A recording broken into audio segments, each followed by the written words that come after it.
दोस्तों नमस्कार, मैं हूं आलोक पाठक और आप देख रहे हैं खबर दस्तक। उत्तर प्रदेश में कानून की स्थिति दिन पर दिन बिगड़ती चली जा रही है। आपको याद होगा दिल्ली का निर्भया कांड, जब एक बस में एक बेटी के साथ दरिंदगी होती है और उसके बाद उस बस से उसको बाहर फेंक दिया जाता है। कई दिन तक एडमिट रहती है, पूरा देश में भूचाल आ जाता है और फिर उसका सिंगापुर भी उसको इलाज कराने भेजा जाता है, उसकी जान चली जाती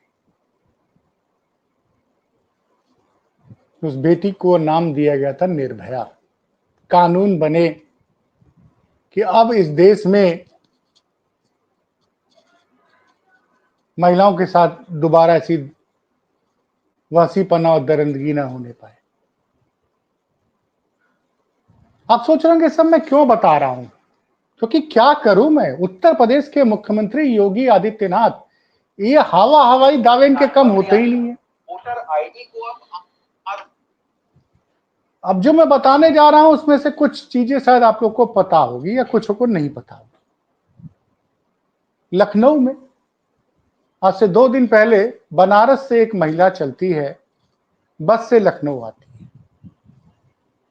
वो महिला अयोध्या की रहने वाली थी। उसका पति वहां टेलरिंग का काम करके खर्चा चलाता था। उसने कहा परिवार की आय बढ़ाने के लिए हम कहीं नौकरी ढूंढने जाते हैं। उसका इंटरव्यू था बनारस। बनारस गई, प्रधानमंत्री के संसदीय क्षेत्र में उसने साक्षात्कार दिया। जब बस अड्डे आई तो रात को उस वक्त अयोध्या के लिए बस नहीं थी, तो उसने कहा चलो लखनऊ की बस पकड़ लेते हैं, भाई रहता है, भाई क्या रुकेंगे, सुबह फिर अयोध्या चले जाएंगे, क्योंकि लखनऊ से अयोध्या की दूरी 120 किलोमीटर है। अब जरा योगी के इस तथाकथित राम राज्य की हकीकत समझिए, क्योंकि योगी जी के दावे हैं सिर्फ हवाई। रात 2 बज के करीब वो महिला 1 बजे के करीब आलमबाग पहुंचती है बनारस से। आलमबाग बस अड्डा शहर के बीचों बीच सबसे बड़ा बस अड्डा है। आलमबाग बस अड्डे पहुंचती है। अब वहां पहुंचती है तो उसका भाई चिन्हट में रहता है।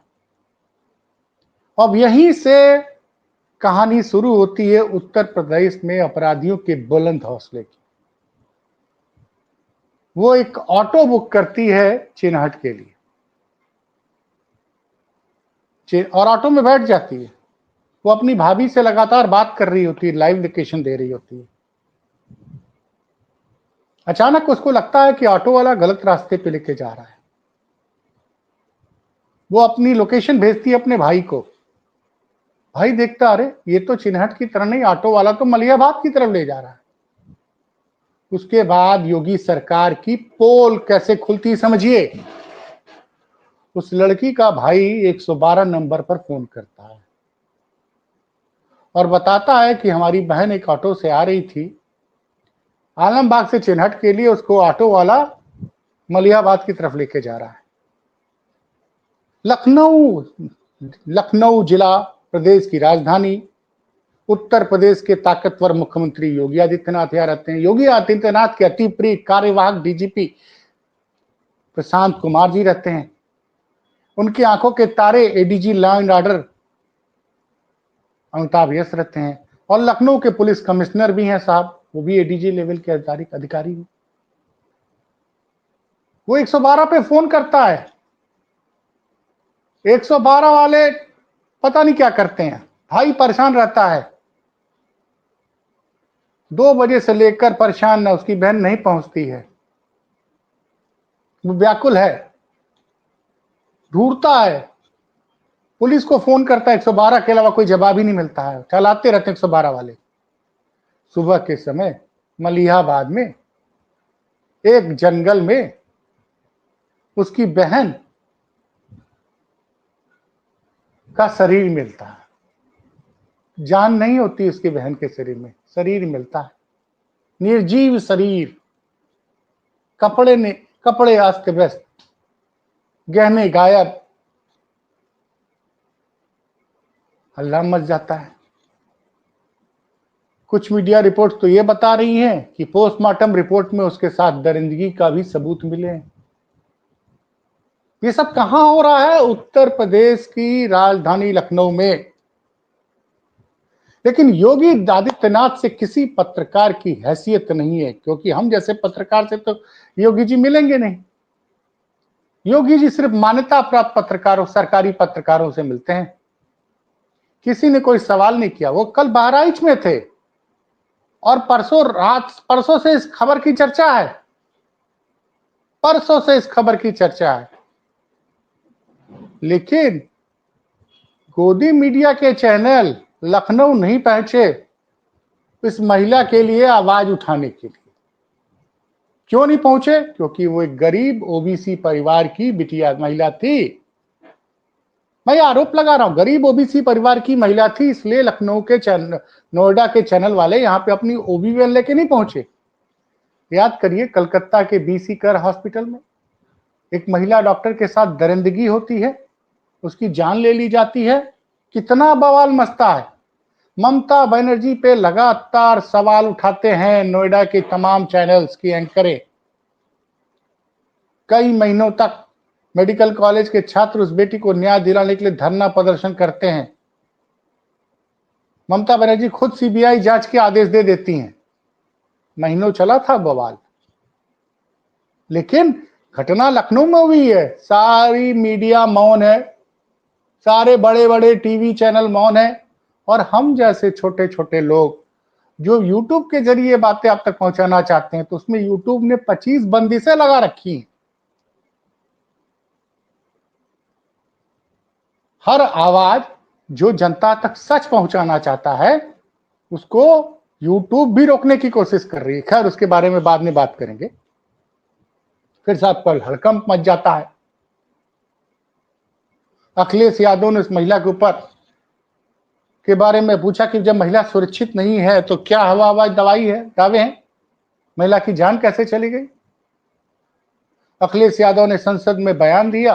संसद के बाहर आनन फानन लखनऊ पुलिस ने काम किया कि 7 पुलिस वालों को सस्पेंड कर दिया गया। अच्छा, पुलिस वाले भी किस लेवल के सस्पेंड किए गए? आलमबाग के इंस्पेक्टर, मलियाबाद के इंस्पेक्टर, रोडवेज चौकी प्रभारी और तमाम चीजें। अब इसमें मैं, चूंकि भाई मैं अकेले काम करता हूं, हमारे पास हम है, राज कपूर जी हैं दिल्ली में हैं, तो हम अपना उतना संसाधन हमारे पास नहीं है। तो फिर मैंने शहर के बेहतरीन क्राइम रिपोर्टर की रिपोर्ट पढ़ना शुरू किया। उत्तर प्रदेश में एक नाम है संतोष शर्मा और आदित्य तिवारी। ये दोनों बेहतरीन क्राइम रिपोर्टर्स हैं। संतोष शर्मा की रिपोर्ट पढ़ रहा था मैं। पता चला जो ऑटो था, जिस ऑटो में उस महिला को लेके जा रहा था, उसका कोई नंबर ही नहीं था। उस पे कोई नंबर नहीं है, उसमें आगे पीछे नंबर ही नहीं लगा था। अभी तक जब मैं ये वीडियो रिकॉर्ड कर रहा हूं, सुबह 21 तारीख की सुबह 9:30 बजे तक, तब तक उस मामले में कोई गिरफ्तारी नहीं हुई है। लखनऊ शहर में बिना नंबर का ऑटो चल रहा है, ये है योगी, और उसमें अपराधी घूम रहे हैं, अपराधी घूम रहे हैं। ऐसे अपराधी जो महिला की इज्जत लूटते हैं, उसकी जान ले लेते हैं, उसको जंगल में फेंक देते हैं।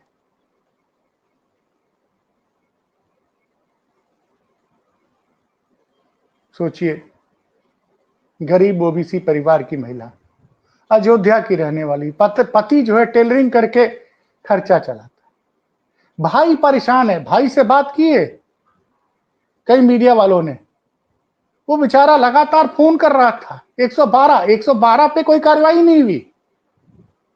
और जो योगी जी के दावे हैं, जैसे लखनऊ की चप्पे चप्पे पे जो है वो कैमरे लगे हुए हैं, पूछा जाना चाहिए ना, लखनऊ के पुलिस कमिश्नर से सवाल पूछा जाना चाहिए कि कमिश्नर महोदय, ये 7 पुलिस वालों को तो आपने सस्पेंड कर दिया, आप अपने ऊपर क्या कार्रवाई कर रहे हैं? क्या आपकी नैतिक जिम्मेदारी नहीं बनती है? आप लखनऊ पुलिस के मुखिया हैं, आपकी जिम्मेदारी बनती है कि लखनऊ में हर मां बहन बेटी सुरक्षित हो। और क्या कोई पत्रकार आज अमित शाह से दिल्ली में पूछेगा गृह मंत्री से? और वो वाला वीडियो दिखा के, जब 2022 चुनाव के पहले अमित शाह ने वादा किया था कि उत्तर प्रदेश में कानून व्यवस्था इतनी अच्छी है कि बहन बेटियां रात को 2 बजे भी स्कूटी पे गहना पहन के निकल सकती, कोई कुछ नहीं हो, कहीं कुछ नहीं होगा। घटना आप सोचिए,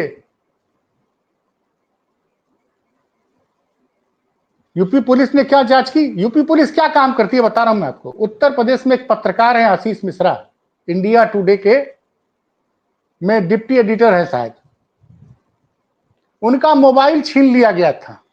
वो केजीएमयू से लौट रहे थे तो उनका मोबाइल ई रिक्शा पे किसी ने छीन लिया था।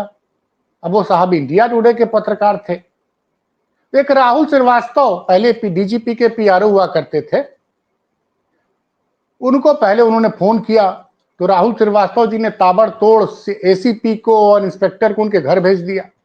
और साहब उसके बाद उन्होंने एक पोस्ट लिखी थी फेसबुक पे कि कैसे यूपी पुलिस ने 3 लोगों की टीम बनाई और एक टीम में खुद थे और तमाम सीसीटीवी कैमरे ट्रेस किए गए और 2 दिन बाद उनका मोबाइल मिल गया। क्योंकि वो एक पत्रकार हैं, आशीष मिश्रा एक पत्रकार हैं, उनका आईफोन गायब हो गया था, छीन लिया गया था, तो लखनऊ पुलिस उसको मैं पूछ रहा हूं इस महिला के को की जान लेने वाले अपराधी कब पकड़े जाएंगे? कब पकड़े जाएंगे? और ये कैसे बिना नंबर के ऑटो लखनऊ शहर में चल कैसे रहे हैं? और सबसे ताजुब की बात यह है कि रमजान का महीना चल रहा है। रमजान की महीने में लखनऊ में जरूरत से ज्यादा सुरक्षा रहती है, रात भर बाजारों में चहल पहल रहती है मुस्लिम क्षेत्रों में। कि क्या सुरक्षा का लेवल उत्तर प्रदेश में, और योगी आदित्यनाथ जी इस पे मौन क्यों हैं? योगी आदित्यनाथ जी मौन क्यों हैं? 10 दिन पहले सीतापुर में दैनिक जागरण पत्रकार राघवेंद्र वाजपेयी की बेरहमी से जान ले ली गई, उस पर भी आज तक खुलासा नहीं हुआ। उस पर भी मुख्यमंत्री जी ने एक शब्द नहीं बोला। अच्छा, मुख्यमंत्री जी नहीं बोले, लेकिन कोई मीडिया वालों से सवाल भी नहीं पूछता, कोई नहीं पूछता।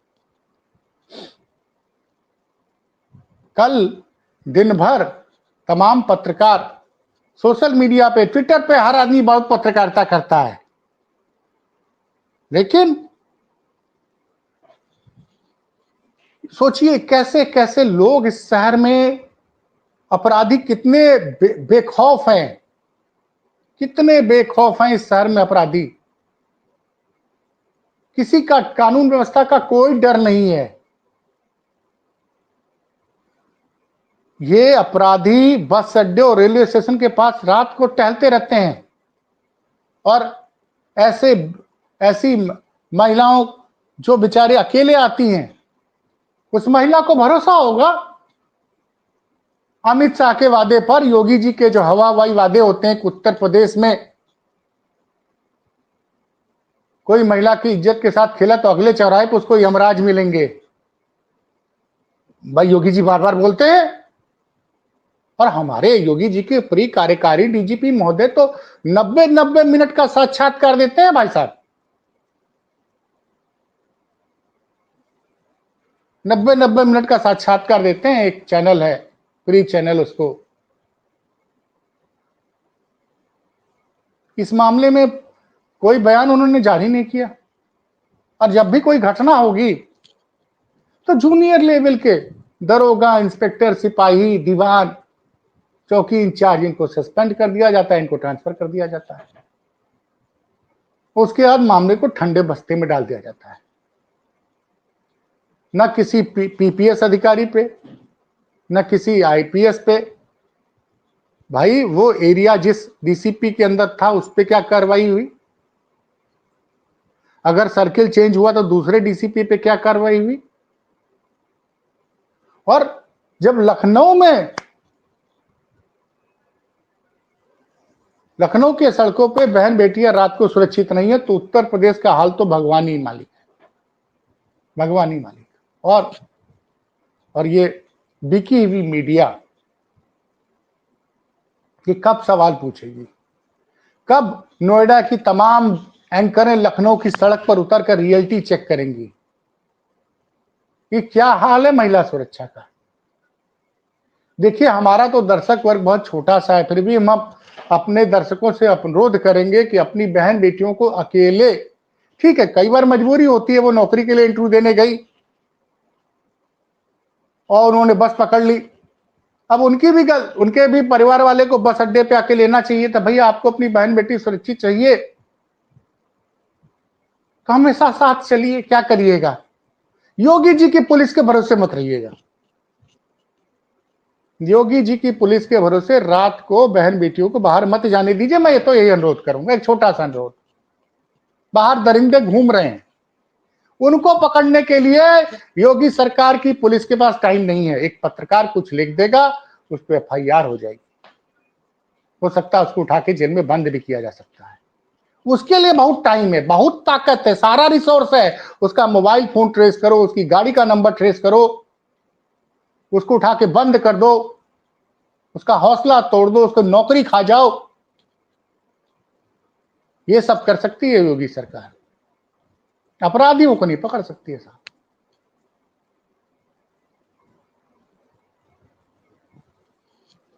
धन्यवाद।